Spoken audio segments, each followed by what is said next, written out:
యాదాద్రి జిల్లా యాదగిరిగుట్ట దేవస్థానం senior engineer రామారావును లంచం తీసుకుంటున్న కేసులో ఏసీబీ అధికారులు అరెస్ట్ చేశారు. ఒక ప్రైవేటు కాంట్రాక్టర్ నుండి 1,90,000 రూపాయల లంచం తీసుకుంటుండగా హైదరాబాద్లోని ఉప్పల్లో రెడ్ హ్యాండెడ్ గా పట్టుకున్నారు.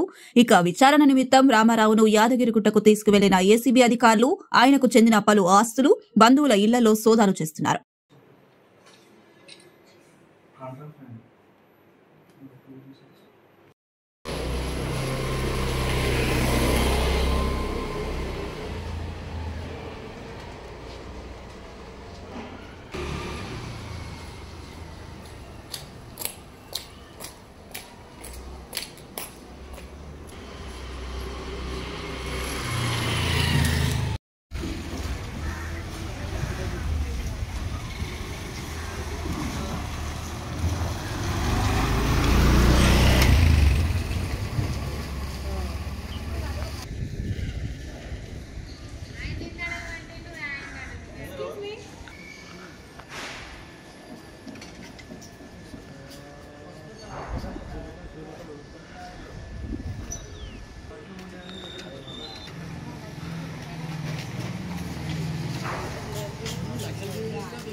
One.